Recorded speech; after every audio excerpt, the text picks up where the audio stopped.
حضرت ابن حجر نے الزواجر کے اندر ایک روایت لکھی ہے، وہ فرماتے ہیں جو شخص نماز ترک کرتا ہے اس کو بہت ساری رسوائیاں ہیں۔ وہ کہتے ہیں پہلی بات تو یہ ہے کہ اس کی عمر میں برکت اٹھا لی جاتی ہے، دوسری بات اس کے چہرے سے صالحین کا نور اتار لیا جاتا ہے، تیسری بات وہ کوئی بھی عمل کرے اس کا ثواب نہیں ملتا اسے، چوتھی سزا دنیا پر اس کو یہ ملتی ہے اس کی دعائیں قبول نہیں ہوتی، اور پانچویں سزا اس کے لیے یہ ہے کہ اس کے لیے جو نیک لوگ دعا کرتے ہیں ان دعاؤں کا حصہ اسے نہیں ملتا۔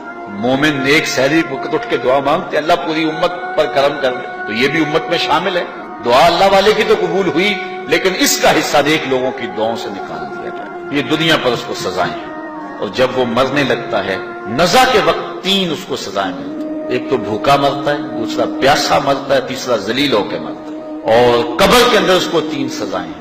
حضرت امام ابن حجر کہتے ہیں ایک تو اس کی قبر تنگ کر دی جائے گی، حتیٰ کہ ادھر والی پسلیاں ادھر اور ادھر والی پسلیاں ادھر، دوسرا اس کی قبر میں آگ ڈالی جائے گی، جو اللہ کے حضور نہیں چھپتا اس کی قبر اس لائق ہے کہ اس میں آگ ڈالی جائے، اور تیسری اس کے اوپر ایک اژدہا مسلط کر دیا جائے گا جس کا نام ہے شجاع الاقرع، اور جب وہ ڈنگ مارے گا تو 70 گز تک وہ شخص زمین میں دنس جائے گا اور وہ مسلسل یہ ڈنگ مارتا رہے گا، اور کہا کہ تین سزائیں اس کو حشر میں پہنچیں گی، ایک تو اس کا حساب سختی سے لیا جائے گا، دوسرا اللہ تعالیٰ جل شانہ اپنے قہر و غضب کا اس پہ اظہار کرے گا، اور تیسری اس کو سزا یہ دی جائے گی کہ اس کو جہنم میں ڈال دیا جائے گا۔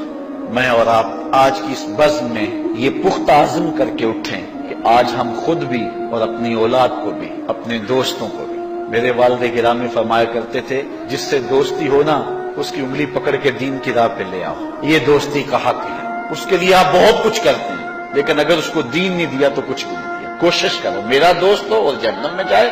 والدین بچے کے مستقبل کے لیے کتنی کوشش کرتے ہیں، لاکھوں روپیہ لگاتے ہیں مستقبل ٹھیک ہو جائے، یونیورسٹیوں کے اندر کالجوں کے اندر کتنی بھاری فیسیں بھرتے ہیں، میں نے دیکھا بوڑھا باپ اپنی کمر پہ بوریاں لاد کے مزدوری کرتا ہے، مائیں اپنا زیور بیچ رہی ہیں کہ اولاد پڑ جائے، میاں اتنا کچھ کیوں کر رہے ہو جی مستقبل ٹھیک ہو جائے۔ یہ مستقبل کتنا ہے 20-25 سال کا، اور جو اصل مستقبل ہے اس کی فکر ہی نہیں کسی کو۔ اصل مستقبل تو وہ ہے، اللہ اکبر، کسی کا انٹرویو ہوتا ہے لوگ کہتے ہیں جناب دعا کرو کہ اس انٹرویو میں وہ کامیابی سے گزر جائے، میں کہتا ہوں جب قبر میں اترتا ہے پھر کسی نے آ کر کبھی نہیں کہا کہ دعا کرو مشکل گھڑی آ گئی ہے خیریت سے گزر جائے۔ اصل امتحان تو یہ ہے، اگر اس امتحان سے گزر گیا تو کامیابی اور بامرادی۔ یہ تھوڑا سا مستقبل دنیا کا، اس کے لیے ہم کتنے پیسے لگا دیتے ہیں، سب کچھ اولاد کو آتا ہے، ہر شے فر پڑھتے اور بولتے ہیں، دعائے قنوت بھی نہیں آتی ہوتی، تو ہم اپنی اولاد کے لیے دین کا تحفہ اس کو کبھی نہ چھوڑیں۔ اچھا بعض والدین کی ایک سستی ہے، وہ آتے ہیں جناب تعویذ کر دو ہماری اولاد نماز نہیں پڑھتی، کہتے ہیں جی ہماری تو چلو گزر گئی، ہم تو نہیں پڑھتے یہ تو پڑھیں۔ میں کہتا ہوں یہ کیوں پڑھیں جب تم نہیں پڑھتے، تم مجھ سے تعویذ لینے آگے ہو جو تعویذ اللہ کے رسول نے تمہیں دیا تھا کہ 7 سال کے ہوں تو پکڑ کے انگلی مسجد کا راستہ دکھاؤ، 10 سال کے ہو جائیں تو مار کے پڑھاؤ، ان کے سینے میں اللہ کا خوف داخل کرو، ان کو قرآن کی تلاوت سکھاؤ۔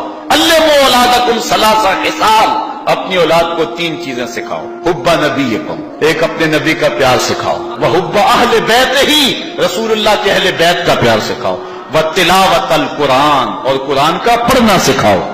چھین لو سیڑھیاں ان کے ہاتھوں سے گانے والی، چھین لو ان کے ہاتھوں سے ناول اور ان کے ہاتھ میں قرآن دے دو۔ کتنے خوش نصیب دن تھے، گلیوں سے گزرتے تھے گھروں سے قرآن کے پڑھنے کی آواز آتی تھی۔ اس ویڈیو کو شیئر ضرور کریں، ہو سکتا ہے آپ کے ایک شیئر سے یہ بات کسی کے دل میں اتر جائے۔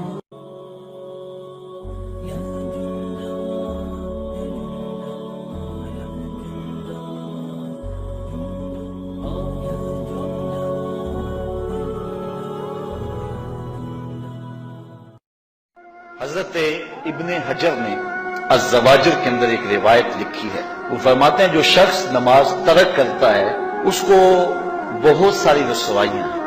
وہ کہتے ہیں پہلی بات تو یہ ہے کہ اس کی عمر میں برکت اٹھا لی جاتی ہے، دوسری بات اس کے چہرے سے صالحین کا نور اتار لیا جاتا ہے، تیسری بات وہ کوئی بھی عمل کرے اس کا ثواب نہیں ملتا اسے، چوتھی سزا دنیا پر اس کو یہ ملتی ہے اس کی دعائیں قبول نہیں ہوتی، اور پانچویں سزا اس کے لیے یہ ہے کہ اس کے لیے جو نیک لوگ دعا کرتے ہیں ان دعاؤں کا حصہ اسے نہیں ملتا۔ مومن نیک سحری وقت اٹھ کے دعا مانگتے اللہ پوری امت پر کرم کر دے، تو یہ بھی امت میں شامل ہے۔ دعا اللہ والے کی تو قبول ہوئی، لیکن اس کا حصہ نیک لوگوں کی دعاؤں سے نکال دیا جائے۔ یہ دنیا پر اس کو سزائیں ہیں، اور جب وہ مرنے لگتا ہے نزا کے وقت 3 اس کو سزائیں ملتی ہیں۔ ایک تو بھوکا مرتا ہے، دوسرا پیاسا مرتا ہے، تیسرا ذلیل ہو کے مرتا ہے، اور قبر کے اندر اس کو 3 سزائیں ہیں۔ حضرت امام ابن حجر کہتے ہیں ایک تو اس کی قبر تنگ کر دی جائے گی، حتیٰ کہ ادھر والی پسلیاں ادھر اور ادھر والی پسلیاں ادھر۔ دوسرا اس کی قبر میں آگ ڈالی جائے گی، جو اللہ کے حضور نہیں جھکتا اس کی قبر اس لائق ہے کہ اس میں آگ ڈالی جائے۔ اور تیسری اس کے اوپر ایک اژدہا مسلط کر دیا جائے گا جس کا نام ہے شجاع الاقرع، اور جب وہ ڈنگ مارے گا تو 70 گز تک وہ شخص زمین میں دنس جائے گا، اور وہ مسلسل یہ ڈنگ مارتا رہے گا۔ اور کہا کہ 3 سزائیں اس کو حشر میں پہنچیں گی۔ ایک تو اس کا حساب سختی سے لیا جائے گا، دوسرا اللہ تعالیٰ جل شانہ اپنے قہر و غضب کا اس پہ اظہار کرے گا، اور تیسری اس کو سزا یہ دی جائے گی کہ اس کو جہنم میں ڈال دیا جائے گا۔ میں اور آپ آج کی اس بزم میں یہ پختہ عزم کر کے اٹھیں کہ آج ہم خود بھی اور اپنی اولاد کو بھی، اپنے دوستوں کو بھی، میرے والد گرامی فرمایا کرتے تھے جس سے دوستی ہونا اس کی انگلی پکڑ کے دین کی راہ پہ لے آؤ، یہ دوستی کا حق ہے۔ اس کے لیے آپ بہت کچھ کرتے ہیں، لیکن اگر اس کو دین نہیں دیا تو کچھ بھی نہیں دیا۔ کوشش کرو میرا دوست ہو اور جہنم میں جائے۔ والدین بچے کے مستقبل کے لیے کتنی کوشش کرتے ہیں، لاکھوں روپیہ لگاتے ہیں مستقبل ٹھیک ہو جائے۔ یونیورسٹیوں کے اندر، کالجوں کے اندر کتنی بھاری فیسیں بھرتے ہیں۔ میں نے دیکھا بوڑھا باپ اپنی کمر پہ بوریاں لاد کے مزدوری کرتا ہے، مائیں اپنا زیور بیچ رہی ہیں کہ اولاد پڑھ جائے۔ میاں اتنا کچھ کیوں کر رہے ہو؟ جی مستقبل ٹھیک ہو جائے۔ یہ مستقبل کتنا ہے؟ 20-25 سال کا، اور جو اصل مستقبل ہے اس کی فکر ہی نہیں کسی کو۔ اصل مستقبل تو وہ ہے، اللہ اکبر۔ کسی کا انٹرویو ہوتا ہے، لوگ کہتے ہیں جناب دعا کرو کہ اس انٹرویو میں وہ کامیابی سے گزر جائے۔ میں کہتا ہوں جب قبر میں اترتا ہے پھر کسی نے آ کر کبھی نہیں کہا کہ دعا کرو مشکل گھڑی آ گئی ہے خیریت سے گزر جائے۔ اصل امتحان تو یہ ہے، اگر اس امتحان سے گزر گیا تو کامیابی اور بامرادی۔ یہ تھوڑا سا مستقبل دنیا کا، اس کے لیے ہم کتنے پیسے لگا دیتے ہیں۔ سب کچھ اولاد کو آتا ہے، ہر شے فر پڑھتے اور بولتے ہیں، دعائے قنوت بھی نہیں آتی ہوتی۔ تو ہم اپنی اولاد کے لیے دین کا تحفہ اس کو کبھی نہ چھوڑیں۔ اچھا بعض والدین کی ایک سستی ہے، وہ آتے جناب تعویذ کر دو ہماری اولاد نماز نہیں پڑھتی، کہتے ہیں جی ہماری تو چلو گزر گئی، ہم تو نہیں پڑھتے یہ تو پڑھیں۔ میں کہتا ہوں یہ کیوں پڑھیں جب تم نہیں پڑھتے؟ تم مجھ سے تعویذ لینے آگے ہو جو تعویذ اللہ کے رسول نے تمہیں دیا تھا کہ 7 سال کے ہوں تو پکڑ کے انگلی مسجد کا راستہ دکھاؤ، 10 سال کے ہو جائیں تو مار کے پڑھاؤ، ان کے سینے میں اللہ کا خوف داخل کرو، ان کو قرآن کی تلاوت سکھاؤ۔ علموا اولادکم 3 خصال، اپنی اولاد کو 3 چیزیں سکھاؤ۔ حب نبیکم، ایک اپنے نبی کا پیار سکھاؤ، وحب اہل بیت ہی، رسول اللہ کے اہل بیت کا پیار سکھاؤ، وتلاوت القرآن، اور قرآن کا پڑھنا سکھاؤ۔ چھین لو سیڑھیاں ان کے ہاتھوں سے گانے والی، چھین لو ان کے ہاتھوں سے ناول اور ان کے ہاتھ میں قرآن دے دو۔ کتنے خوش نصیب دن تھے، گلیوں سے گزرتے تھے، گھروں سے قرآن کے پڑھنے کی آواز آتی تھی۔ اس ویڈیو کو شیئر ضرور کریں، ہو سکتا ہے آپ کے ایک شیئر سے یہ بات کسی کے دل میں اتر جائے۔